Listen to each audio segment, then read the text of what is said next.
تو ترمذی کی روایت میں ہے نبی کریم صلی اللہ علیہ وسلم نے کہا کہ جو دعا مانگی گئی اللہ کو اگر منظور ہوتا ہے کہ یہ بندے کے حق میں بہتر ہے تو جو دعا مانگی گئی وہی فوری طور کے پر عطا کی جاتی ہے، یا تو دعا قبول ہو جاتی ہے، وہ رد نہیں ہوتی اگر وہ اپنے شرائط اور آداب کے ساتھ مانگی گئی ہے، لیکن اس کے ظہور کا وقت تو بعد میں ہوتا ہے، اسے بعد میں دینا چاہیے، چنانچہ اللہ اسے بعد میں دیتا ہے۔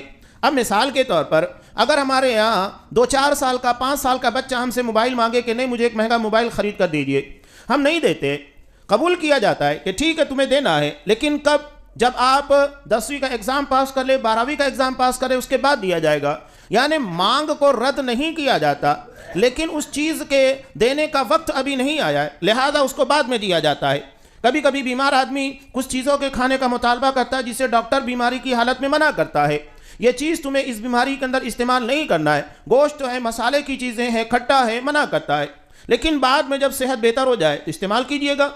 تو ایک مریض کی صحت کو ڈاکٹر بہتر طریقے سے جانتا ہے کہ کب اس کے لیے کیا چیز مفید ہوتی ہے۔ تو اللہ حکیم ہے اور اس کی حکمت کامل ہے، تو بندے کے بارے میں بہتر جانتا ہے کہ بندے کو کب کیا چیز ملنا چاہیے۔ ہو سکتا ہے کہ جو چیز بندے نے مانگی وہ چیز اس کو فوری طور پر عطا کر دی گئی، لیکن وہ اس کے لیے فتنے کا باعث بن سکتی ہے۔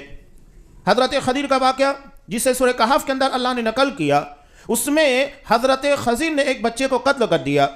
ایک بچے کو، خوبصورت بچہ تھا، بچوں کے ساتھ کھیل رہا تھا، پکڑ کر مار دیا۔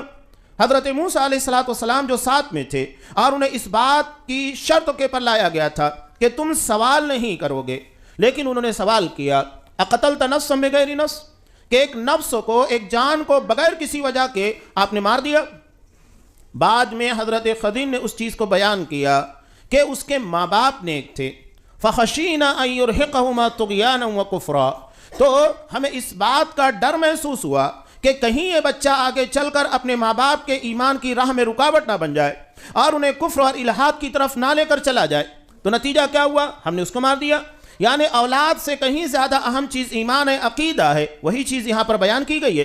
تو اگر اللہ ہماری زندگی میں کبھی کوئی ایسی چیز جو ہماری چاہت ہوتی ہے، ہماری ضرورت ہوتی ہے، ہم سے محروم کر دیتا ہے، وہ چیز ہماری زندگی سے چھین لی جاتی ہے، سلب کر لی جاتی ہے، تو دراصل اس کا لیا جانا ہی بہتر ہوتا ہے کہ کہیں وہ چیز آگے چلنے کے بعد ہمارے لیے مشکلات اور پریشانیاں نہ پیدا کرے۔ تو اللہ بہتر جانتا ہے، لہذا اللہ کے پر بھروسہ اور یقین کامل ہونا چاہیے۔ وہ ہماری زندگی کے اندر جو بھی فیصلے کرتا ہے، کوئی فیصلہ عدل کے خلاف نہیں ہوتا ہے۔